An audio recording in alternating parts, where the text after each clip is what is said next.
ஜெய் சச்சிதானந்தா.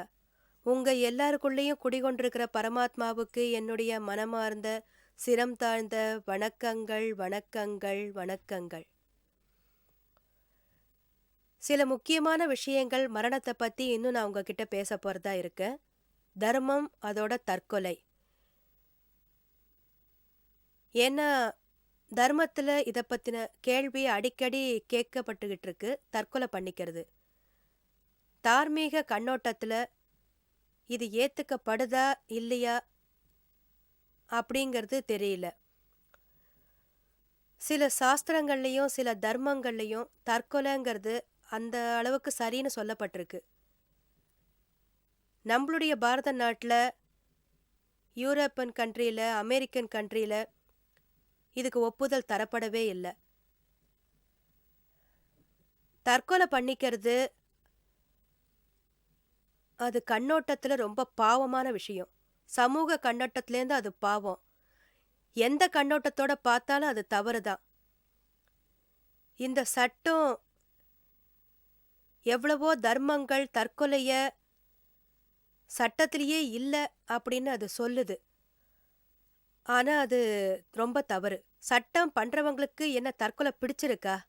அதனாலதான் அவங்க அந்த வகையில சட்டம் பண்றாங்க. இல்லைன்னு சொன்னா யாருக்குமே தன்னோட கர்ம வினைய தன்னோட கையில எடுத்துக்கிறதுக்கு முடியாது. இந்த பொறுப்பு யாரோட கையிலையுமே கொடுக்கவும் படல. இயற்கை கிட்ட இந்த பொறுப்பு ஒப்படைக்கப்பட்டிருக்கு. நாம இந்த பொறுப்பை கையில எடுத்துக்க முடியாது.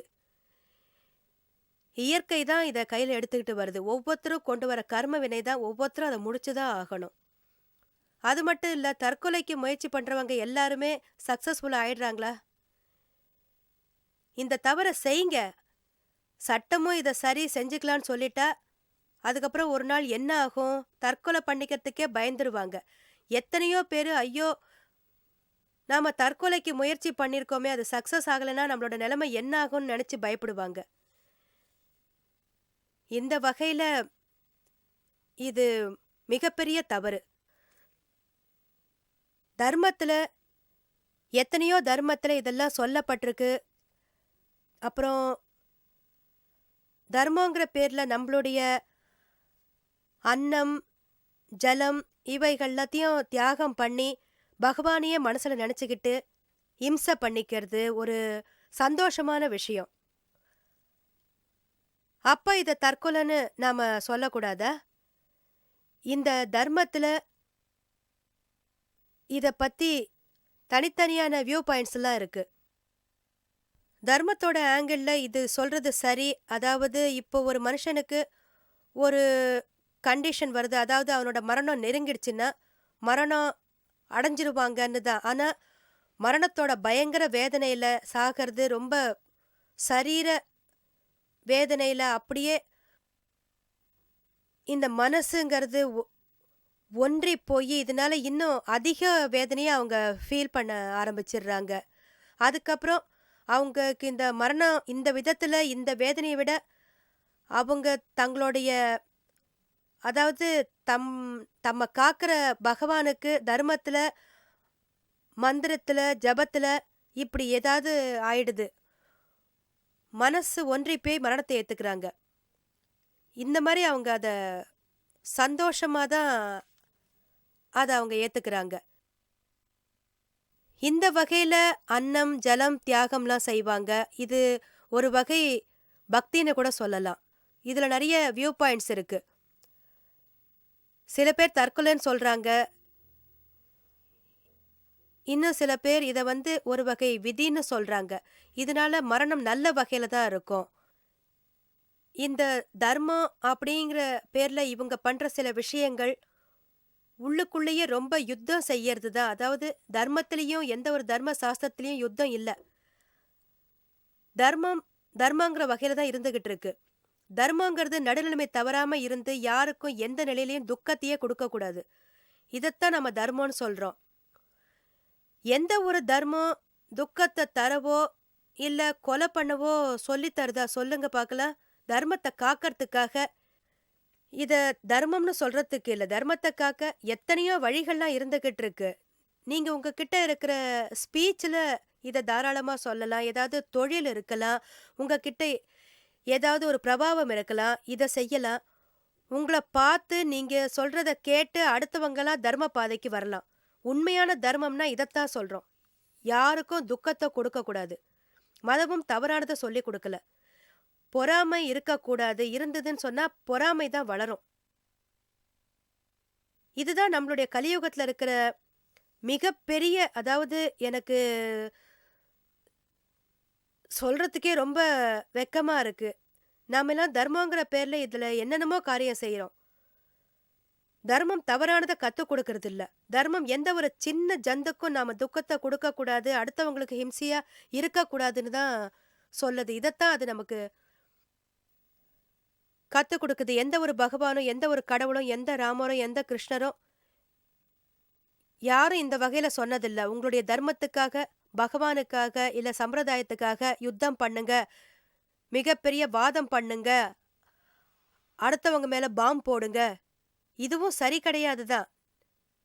நிச்சயமா சரியில்ல. நீங்க கொலை பண்றதுனால எவ்வளவோ பேர் இறக்குறாங்க இல்லையா? இதுவும் ஒரு பெரிய வியூ பாயிண்ட் தான். உங்ககிட்ட இத தவிர வேற வழியே கிடையாதா? உங்களோட தர்மத்தின் பிரபாவம் நம்ம முன்னால இருக்கிறவங்களுக்கு அமைதியா, பகைமை எல்லாத்தையும் விட்டுட்டு நீங்க முன்னேறுங்க. உன்னால முடியாது அப்படின்னு வந்துட்டா சும்மா இரு, அமைதியா இரு. யாரையும் துக்கப்படுத்தாத. இது நம்ம உள்ளுக்குள்ள தர்மம் நம்மள இப்படி இருக்க தூண்டும். இது எல்லாமே ஒரு தவறான விஷயம்தான்.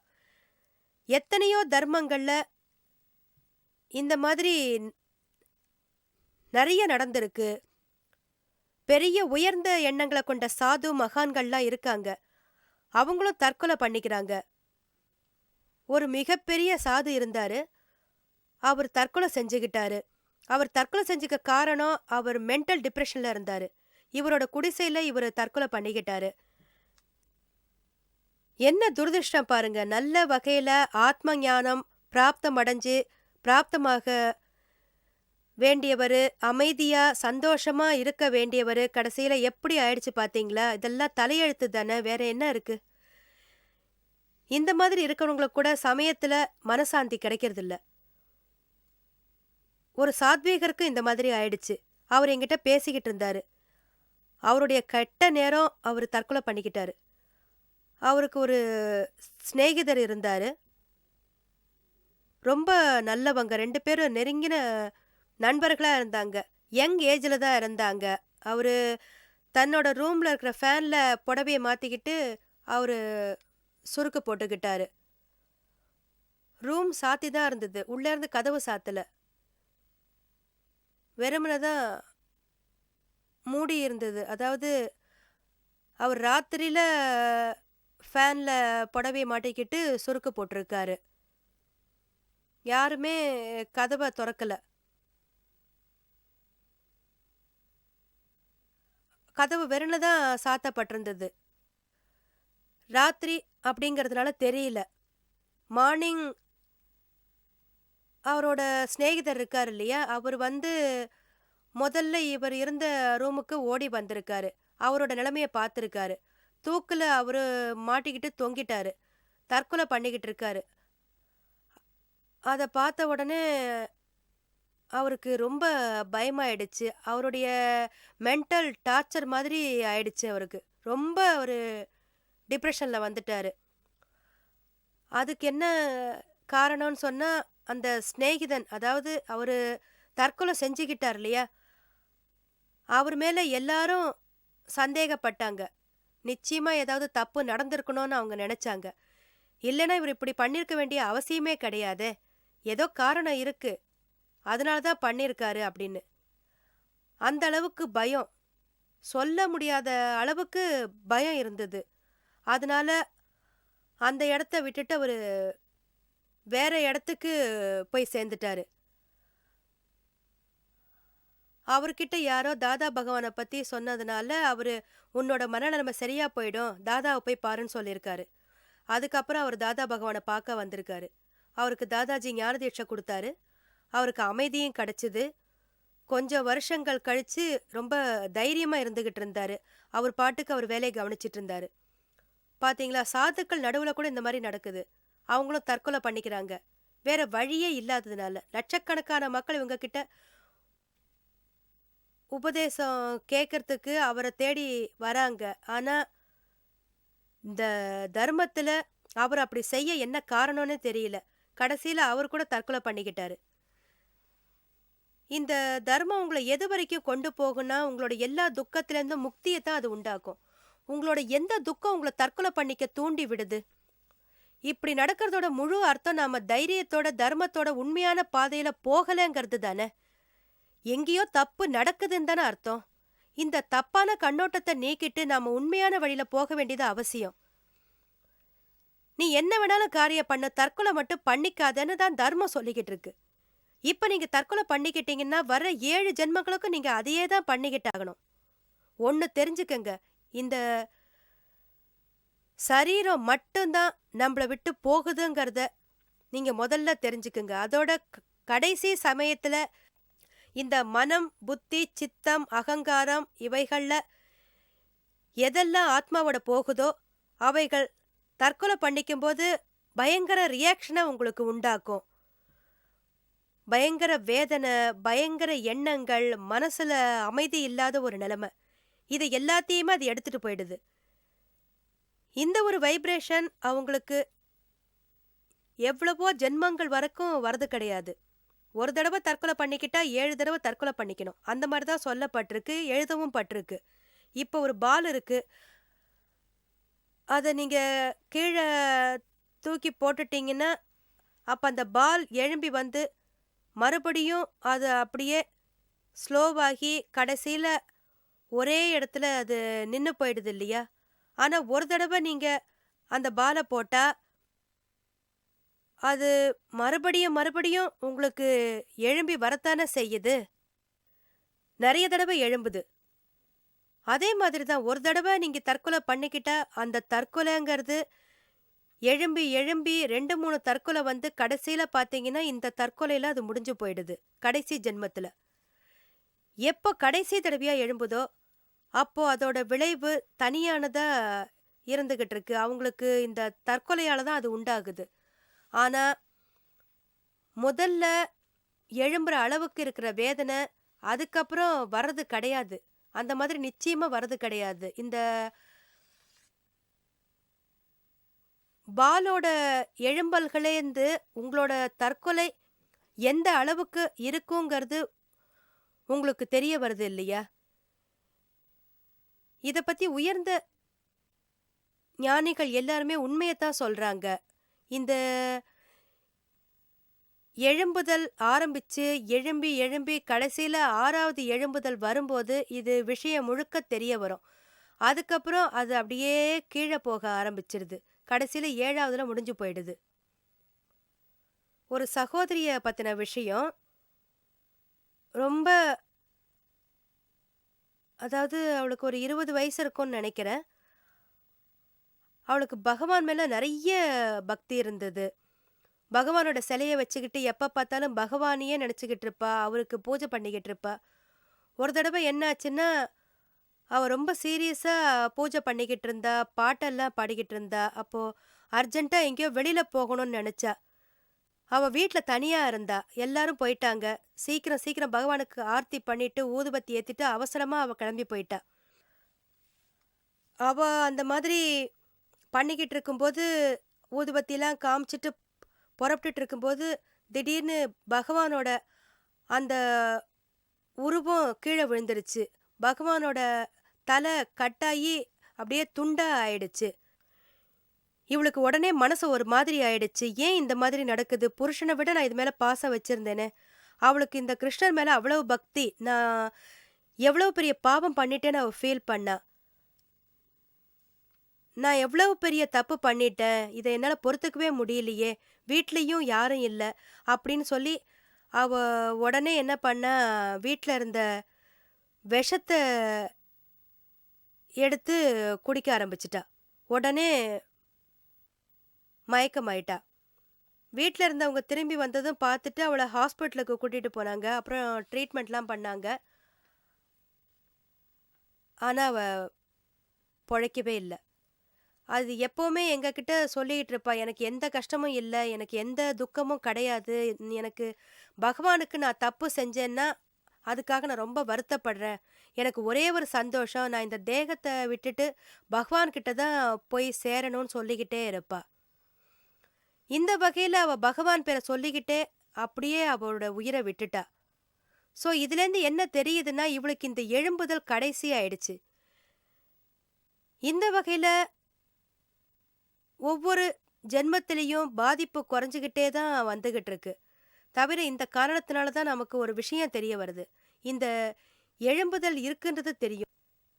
ஒரு தடவையாவது இந்த கை, இந்த எழும்புதல் கூடவே போயிடுச்சுன்னா, நர்வ்னஸ் ஆகலைன்னா, இல்ல ட்ரிப்ஸ்னால பாதிப்பு இருந்ததுன்னா, அப்ப இந்த எழும்புதல் 7 ஜென்மங்களுக்கும் வந்துகிட்டே இருக்கும். இந்த ஜென்மத்திலேருந்து நீங்க விடுபட்டுட்டீங்கன்னா, அடுத்த முறை இந்த பிரச்சனை ஒரு முடிவுக்கு வந்து சேர்ந்துரும். ஆனா, இந்த ஜென்மத்திலேயே உங்களுக்கு ஒருவித மரண பயம் ஏற்படும். ஒரு ஜென்மத்திலேருந்து 7 ஜென்மங்கள் வரைக்கும் இந்த எழும்புதல் இருந்துகிட்டு இருக்கும். இதே வகையில ஏதாவது ஒரு குழந்தைக்கு இந்த நிலைமை வந்துருச்சுன்னா, அதுக்கும் 7 ஜென்மங்கள் வரைக்கும் இதே மாதிரி அனுபவிக்க வேண்டியிருக்கு. 7 ஜென்மங்கள் அவங்களுக்கு கெட்டுப் போகுது. இதுவே நாம இந்த இந்த ஜென்மத்திலேயே சரியாயிடுச்சுன்னு சொன்னா, நம்ப உடல்ல எதுவரைக்கும் எந்த பிராணன் இருக்கோ, ஆத்மா இருக்கோ, நாம இதுலேருந்து திரும்பி வந்துட்டோம்னு சொன்னா, சரியாயிட்டா, தவறான வழிகள்லேருந்து விடுபட்டுட்டோம்னா, அப்பதான் இறுதி கட்டம் வந்து சேர்ந்துடுது. அப்ப தற்கொலை செஞ்சுக்கிறது யார் செஞ்சுக்குவாங்க? இந்த அனைத்து உலகத்திலேயும் யாருடைய மனசு உடைஞ்சிருதோ, அப்ப அவங்களோட மனச எதுவும் நாம செய்யறதுக்கே முடியாது. எங்கேயுமே அவங்க மனசு ஒரு நிலையில இருக்கிறதே கிடையாது. அவங்க தான் தற்கொலை செஞ்சுக்கிறாங்க. இல்லைன்னா தற்கொலை செஞ்சுக்கிறதுக்கே முடியாது. யாருக்கு இந்த உலகத்தோட சுகத்துல கொஞ்சமாவது இன்ட்ரெஸ்ட் அப்படிங்கிறது இருக்கோ, அவங்க தற்கொலை பண்ணிக்கவே முடியாது. யாரு கெட்ட பழக்கத்துல இருக்காங்களோ, இந்த தண்ணி இதெல்லாம் யாரு சாப்பிடுறாங்களோ, அவங்க தற்கொலை செஞ்சுக்கிறாங்க. ஏன்னா, அவங்க இந்த பொருளுக்கெல்லாம் அடிமைத்தனமா ஆயிடுறாங்க இல்லையா? அதனால அவங்க மனசும் ஸ்திரமா இருக்கிறது கிடையாது. ஸ்திரமில்லாததா அவங்களுக்கு இருந்துகிட்டு இருக்கு. வாழ்க்கையில என்ன பண்ணணும்? எத பண்ணக்கூடாதுன்னு நம்ம யோசிச்சு தானே ஆகணும். எதையெல்லாம் செய்யணும்? செய்யக்கூடாதது எது? இத யோசிக்கிற சக்தி அவன விட்டு போயிடுது இல்லையா? இது ரொம்ப தப்பு. அதாவது தற்கொலை பண்ணிக்கிறது ரொம்ப பெரிய விஷயம். அடுத்தவங்களுக்கு அட்வைஸ் பண்றவங்க, அதே விஷயம் தனக்குன்னு வரும்போது தற்கொலை செஞ்சுக்க வேண்டியதா தானே இருக்கு. அதாவது ஹிட்லர் வந்து உலகப் போர்ல எத்தனையோ பேர சுட்டு கொலை பண்ணியிருக்காரு. ஆனா கடைசி சமயத்துல என்னாச்சு? எல்லாத்தையும் விட்டுட்டு அவரு தற்கொலை பண்ணிக்கிட்டாரு. நம்மளுடைய இறுதி கட்டத்துல கூட எவ்வளவோ ராஜாக்கள், எவ்வளவோ மகாராஜாக்கள் இவங்கெல்லாம் கூட நெறைய சொல்லப்பட்டிருக்கு. அதாவது வைரத்த தின்னுட்டு தற்கொலை பண்ணிக்குவாங்க. இல்லன்னா போர்ல தோத்துருவாங்க. இப்படித்தான் எவ்வளவோ பேர்கள், ஸ்திரீகள் நெறைய தற்கொலை பண்ணிக்கிறாங்க. இது அவங்களுக்கு விடுறதே கிடையாது. 7 ஜென்மங்கள் வரைக்கும் தொடர்ந்து வந்துகிட்டு தான் இருக்கும். ஆனா இது எல்லாமே கர்ம வினையோட கதி தான். இதனால வேற யாரும் கை வைக்கவே முடியாது. இந்த கர்ம வினையிலேருந்து வெளியில வரணும்னா உண்மையான ஞானமும், உண்மைய புரிஞ்சுக்கணும். இருந்தா தான் நீங்க இந்த வகையான மன பிரச்சனைகள்லேருந்து மீள முடியும். மன பீதி எல்லாத்தையும் உங்களால கடக்கறதுக்கு முடியும். அதோட தற்கொலை பண்ணிக்கிற எண்ணமும் உங்களுக்கு வராமயே இருக்கும். இந்த தற்கொலைய செஞ்சுக்கிறது நம்மளுடைய இந்து தர்மத்துல ஒரு பெரிய பாவமா கருதப்படுது. 7 ஜென்மங்கள் வரைக்கும் இதத்தான் செய்ய வேண்டியிருக்குன்னு சொல்லுது. இது யாருடைய கையிலயும் கிடையாது. இறக்கறதுக்கு, பொறக்கறதுக்கு எல்லாம் இயற்கையோட சட்டப்படி தான். உங்களுக்கு புரிஞ்சுதா? இல்லன்னா எத்தனையோ பேரு அடுத்தவங்களுக்கு எவ்வளவோ டார்ச்சர்ஸ்லாம் குடுத்துக்கிட்டு இருக்காங்க. இவங்க குடுக்குற டார்ச்சர்ஸ்னால அடுத்தவங்க தற்கொலை செஞ்சுக்கிற நிர்பந்தத்துக்கு போயிடுறாங்க. இந்த அளவுக்கு அடுத்தவங்கள தற்கொலை செய்ய நிச்சயப்படுத்தப்பட்டிருக்காங்க. அப்போ இருக்கிறவங்க ரொம்ப பகைமைய உண்டாக்கிக்கிறாங்கன்னு தான் சொல்லணும். அது விடுறது கிடையாது. அடுத்தவங்கள எத்தனையோ ஜென்மங்கள் வரைக்கும் பகைமையோட இருக்காங்க. இன்னைக்கு தான் ஒரு சகோதரிய பத்தி நான் கேள்விப்பட்டேன். சின்ன ஒரு விஷயத்துக்காக புருஷன் பொண்டாட்டிக்கு சண்டை ஆரம்பிச்சிருச்சு. 15 நாளைக்கு முன்னால தான் புருஷன் தன் பொண்டாட்டிக்கு ஒரு சின்ன வீடு வாங்கி குடுத்துருக்கான். அப்புறம் மாமியார் கிட்டேருந்து அது தானமா வந்ததாச்சே! புது ஃபர்னிச்சர்ஸ் இதெல்லாம் அவங்க வாங்கி அந்த வீட்ல போட்டாங்க. இது தீபாவளிக்கு முன்னாலேயே எல்லா காரியமும் முடிஞ்சிருக்க வேண்டியது. இந்த பொண்டாட்டி வந்து அம்மா வீட்டுக்கு போகணும் அப்டின்னா, உடனே புருஷனுக்கு கோவம் வந்து, "இதுதான் உங்க அம்மா வீட்டுக்கு போகுற டைமா? வீட்ல இவ்ளோ வேலைக்காரங்க வேலை செஞ்சுகிட்டு இருக்காங்க. நீ பாட்டுக்கு ஃபர்னிச்சர் வேலை நடந்துகிட்டு இருக்கு. நீ இப்ப போனா என்ன ஆகுறது? நீ இதெல்லாம் போக்கூடாது. இந்த வேலைய கவனி" அப்படின்னு சொல்லியிருக்காரு. இது எல்லாத்தையும் ஃபினிஷ் பண்ணிட்டு அதுக்கப்புறமா போன்னு சொல்லியிருக்காரு. ஆனா, அந்த ஒய்ஃப்‌க்கு கோவம் வந்தது. ரொம்ப தப்பா நெனச்சா. உடனே கெரசின் டப்பாலேருந்து எண்ணெய் எடுத்து அவ தான் மேல ஊத்திக்கிட்டா. பொண்ணு மேல ஊத்தினா. பொண்ண மடியில உட்காத்தி வச்சுக்கிட்டு, "நான் எரிஞ்சு செத்துட்டா இது எல்லாத்தையும் அறிவு இருந்து செய்யறதா? ஏம்மா சின்ன விஷயத்துக்கா இவ்ளோ பெரிய ஆக்ஷனா? கொஞ்சம் கூட புரிஞ்சுக்கவே இல்லையாம்மா?" இவங்கெல்லாம் எமோஷனல் ஆகுறாங்க. சில விஷயங்கள் நம்மளுடைய வாழ்க்கையில நடக்குது. இதுதான் நாம வந்து கண்ட்ரோல் பண்ணிக்கிட்டு போயிடணும். இதெல்லாம் ரொம்ப எமோஷனலா ஆயிடுறோம். அதே சமயத்துல யோசிக்கிற சக்தியெல்லாம் நம்மள விட்டு உடைஞ்சு போயிடுது. இந்த அகங்காரம் தான் உச்சக்கட்டத்துக்கு வருது. இந்த சாகறதா, இல்ல சாகடிக்கிறதா, இல்ல சாகடிக்க சக்தி கிடையாது. அதனால சாகறதே மேலுன்னு நெனைக்கிறாங்க. தற்கொலையும் பண்ணிக்கிறாங்க. என்ன வகையான பிரச்சனை வந்தாலும் சரி, அத பத்தி ஒரு 2 நிமிஷம் அமைதியா யோசிங்க. அதுக்கப்புறம் நெகட்டிவ் தாட்ஸ் வந்தா, அத நீங்க வந்து பாசிட்டிவா ஆக்கிக்கிறதுக்கு பாருங்க. எவ்வளவு டிஃபிகல்ட் வரும் அப்படின்னு.